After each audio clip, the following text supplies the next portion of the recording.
Hi guys, Woogoose here. In this video I'm going to be giving a quick start guide to Mechwarrior Online. First I'm going to cover the basic movement controls, and I'm going to do this in the Jenna, which is a fast light scout mech. So I'm going to select a Jenna trial mech and then I'm going to hit launch and get straight into a match.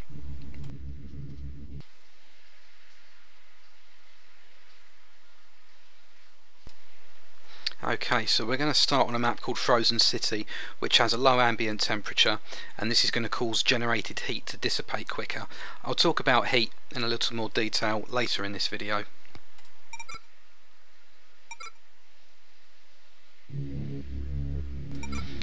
Okay, so while we're waiting for all the other players to enter and waiting for the match to begin, let's take a look at your HUD, starting in the bottom left and moving left to right.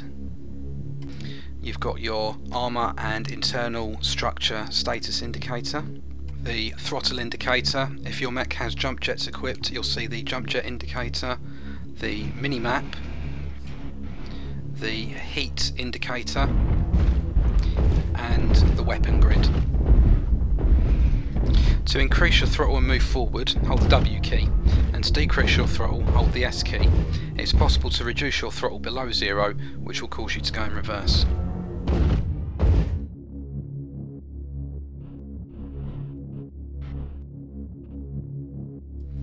Use the X key at any time to kill your throttle, which will bring you to a halt. A mech has 3 independently posable parts: the legs, which control the direction of movement, the torso, which can be thought of as a turret on a tank, and the arms. Use the mouse to move the torso left and right. Notice how the circular crosshair, which represents the directions that the arm are pointing, slightly leads the cross, which represents the direction that the torso is pointing. I'll talk about this more later in the video. You can also see the cone on a mini-map, which shows which direction your torso is currently pointing, and the arrow, which shows which direction your legs are pointing. Use the A and D keys to rotate your legs left and right. You can see that the torso will rotate with them. Indicators above the centre of the HUD show the current heading of the torso and legs. You can press C at any time to centre the torso back to the same direction that the legs are pointing. You can also hold the control key and move your mouse to turn your head inside the cockpit. Okay, now let's go and get into this fight. Those blue triangles show the location of my teammates. That red one is an enemy that at least one of my teammates has seen and is targeting. You can cycle through available targets using the R key. The target status appears in the top right, showing armour, internal structure and weapon status. Looks like my guys are already up on the crest and firing down range. I see a Raven. He's a scout like me, so I'm going to dash over the line and try and take him out before he can get too much intel on our position.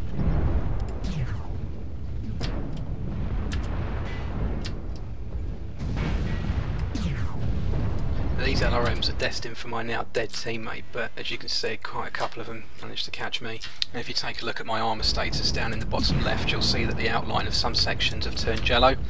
As each section takes more damage, they will turn red, then disappear completely once the armour for that section has been destroyed.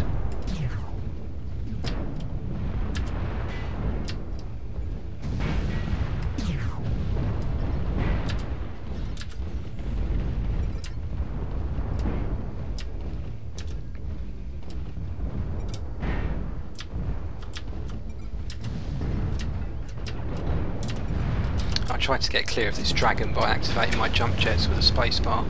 You'll continue to move in the direction you were running in. Here you can see I go far too high and don't leave enough fuel to cushion my landing. You'll see my legs take some damage as a result. Notice how this dragon is marked with an A. All teammates see the same designation, which allows you to focus fire by communicating that designation.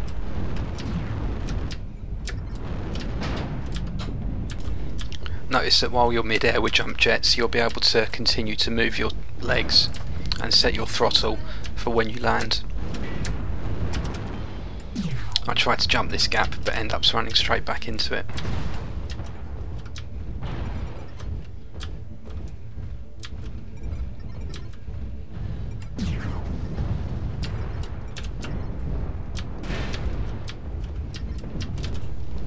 There's a Centurion here, and I don't pay very much attention to him, and you'll see that he hits me in the back and strips away all of my rear centre torso armour, leaving my engine exposed.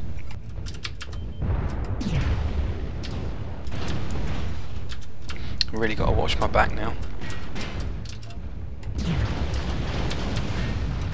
Okay, so as I'm firing my weapons, it's producing heat, and you can see that heat indicator going up and down.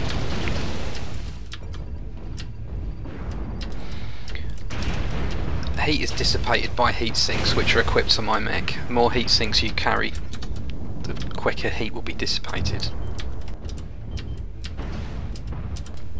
I try and use my speed and my surroundings here to keep in cover.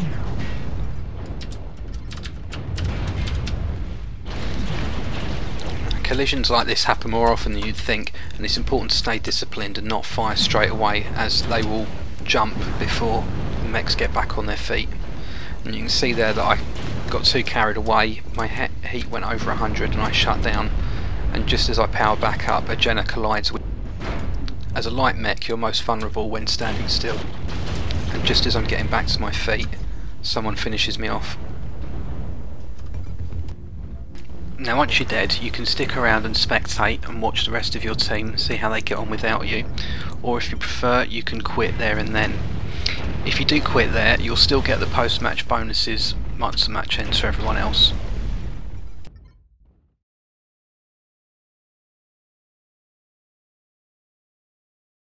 So next I'm going to be talking about managing your weapons, which is important because it will reduce the amount of heat you're generating unnecessarily, as well as allowing you to bring your guns to bear more efficiently.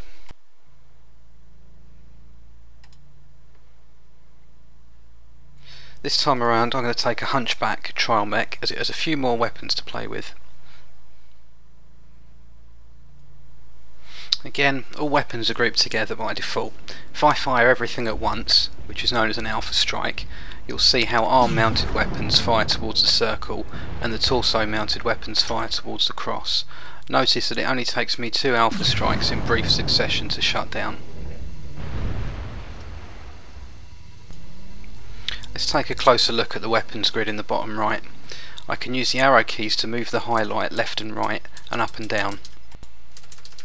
There are 6 weapon groups available, and I can add or remove the highlighted weapon to or from the highlighted group with the right control key. You can also see the circle and cross indicators to the left, which shows which weapons are arm mounted and which are torso mounted.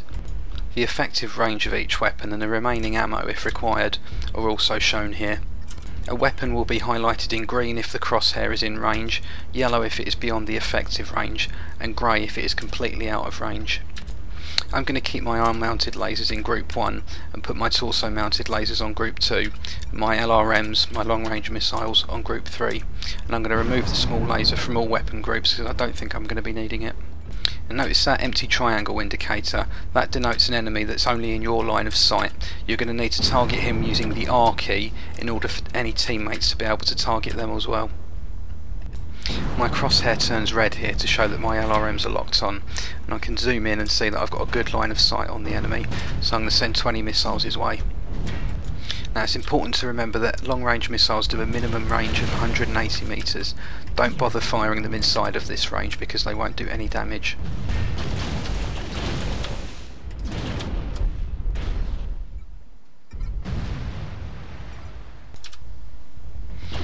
Now here you can see that my left torso is being destroyed, which destroys the left arm that's attached to it. Notice how the weapons in those sections turn red in the weapon grid to show that they're no longer usable.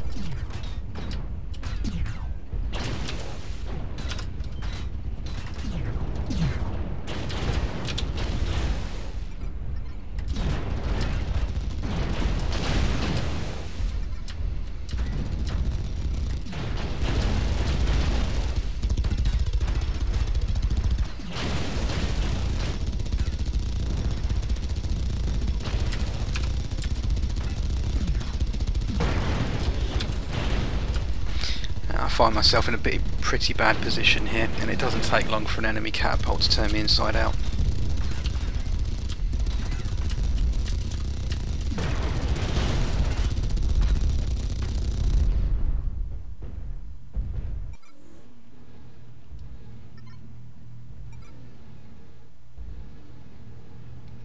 And here I'm spectating the sniper of the Mechwarrior online universe.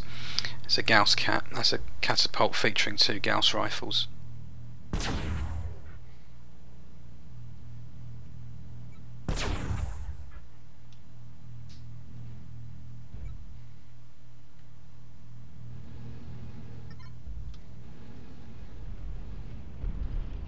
And here I am on a separate drop in River City again, but this time I'm defending at the other end of the city.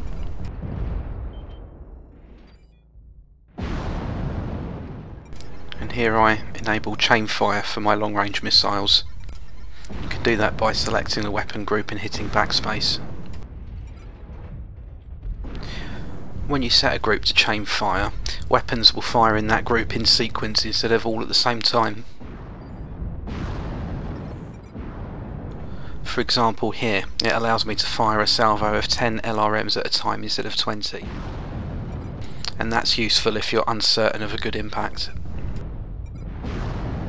Chain firing is also useful for saving ammo and reducing the rate of heat generation.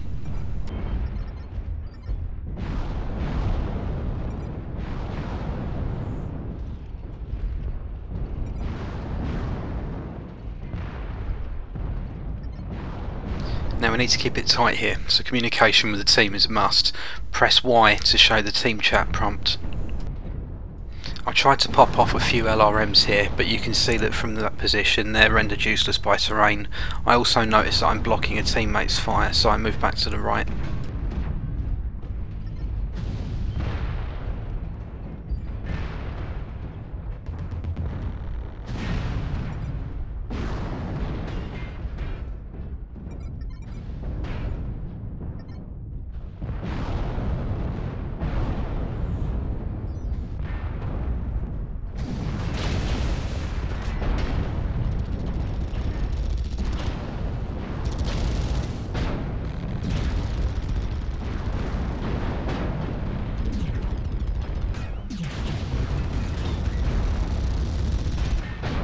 Now, trial mechs are quite notorious for poor heat management, and you can see here that I'm getting closer to the red line despite being quite disciplined and picking my shots.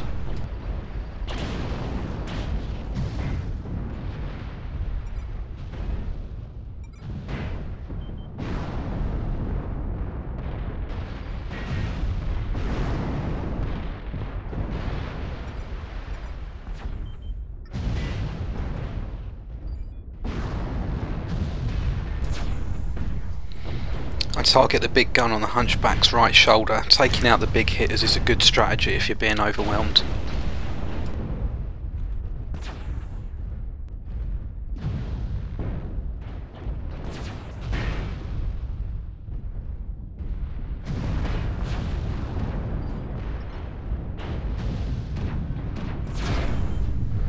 And here's another Gauss cat. I turn away from him to concentrate on the Centurion that refuses to go down, and ultimately I paid a price for it.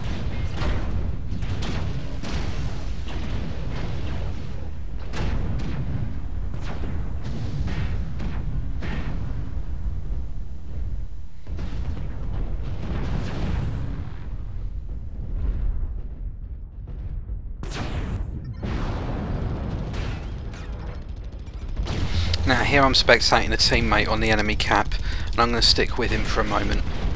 Now you can see here how he's firing small lasers on his arms and his torso at the same time. And most of the time a number of his lasers are off target. This is why I always prefer to put arm and torso weapons on different groups.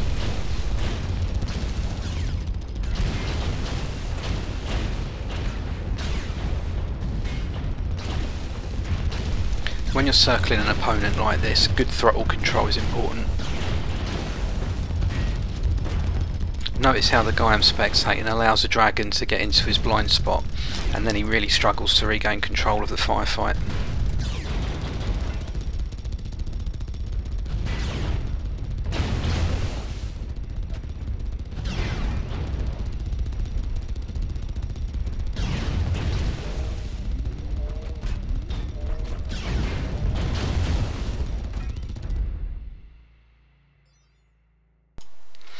And to finish off this guide, I'm going to have a stomp around in the Atlas. Now I'm going to put my arm mounted large lasers on Group 1, my heavy hitting AC-10 on Group 2, and my short range missiles on Group 3, and then finally my long range missiles on Group 4. It's good to remember that these custom groupings are saved between matches. Now I'm going to make my way up to the front.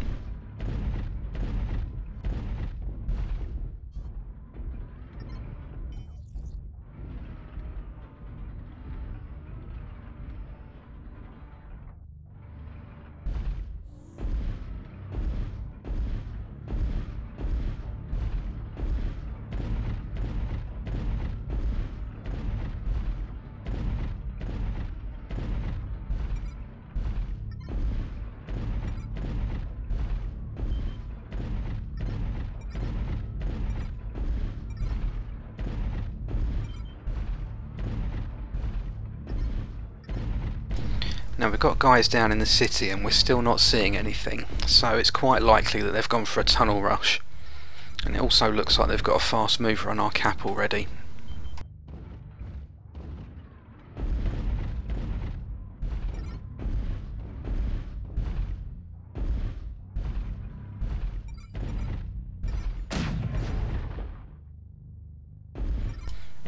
As with all ballistic weapons, you have to lead the AC-10, and it can be tricky to land a shot at range.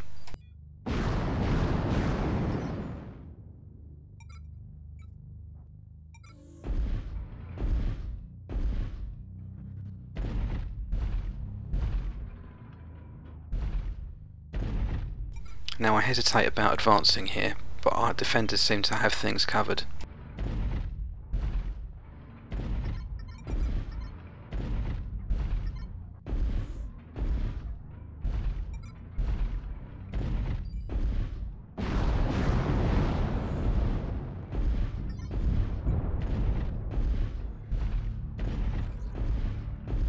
It can be quite tempting to charge off in a big mech like the Atlas, but it's important to stay disciplined and work as a team.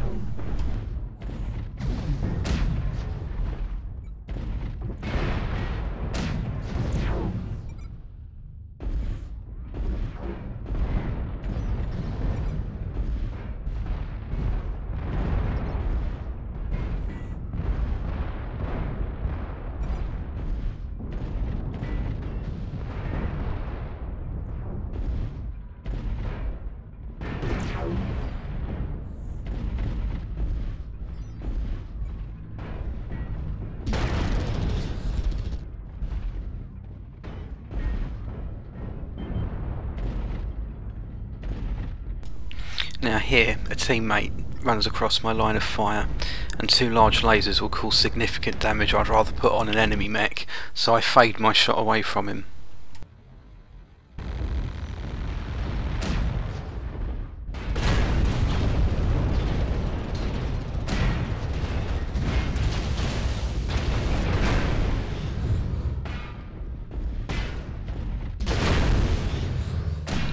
Now this catapult alpha strikes me and promptly shuts down due to an overheat.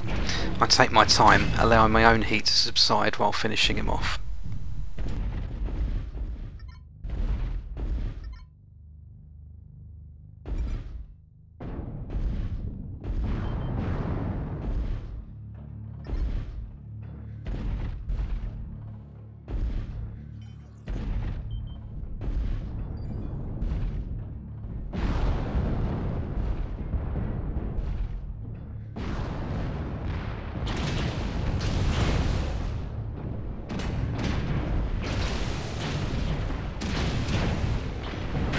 Now here I'm worried that I've allowed Bravo to get into my 6, but he's circling the building behind me. I park up next to it, but facing away from a wall to keep my 6 covered.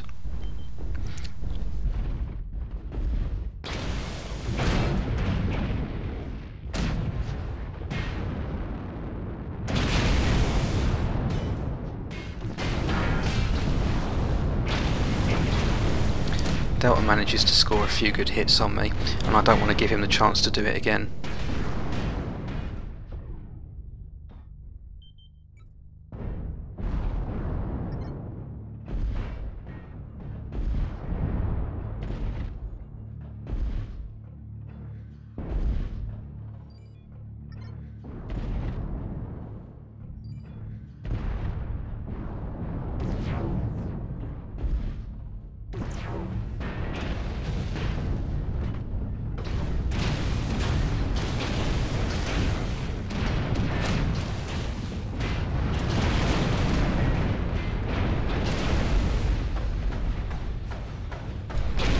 I wanted to catch Bravo going down, but the show's cut short by Delta.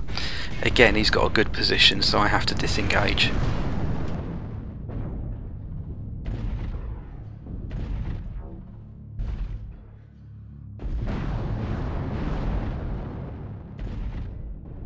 The Atlas has got a hard time aiming its torso directly downward, so having the high ground can actually present a problem bringing your big guns to bear.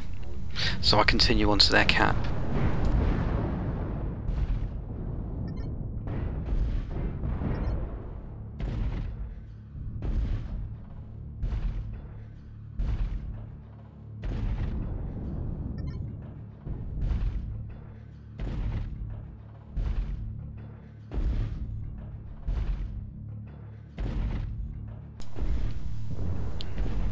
So again, I get into their cap and I park up with my back facing the wall to keep anybody out of my 6.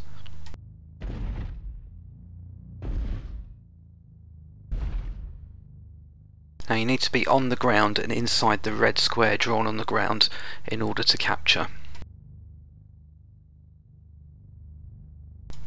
More mechs inside the cap will cap it faster, up to a maximum of 3 mechs.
Not bad, 2 kills. Not too great either though. Now, you don't earn XP in trial mechs, but you do earn C-bills. Use the C-bills you earn to buy a mech of your own that you can customise and earn XP in. So that's it for this getting started video. I hope you enjoyed it.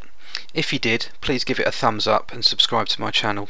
I'd like to do more videos like this covering some more advanced topics, maybe looking at the different types of weapons in more detail. If there's anything in particular that you want to see and to give any other feedback, then please leave a comment. Thanks for watching.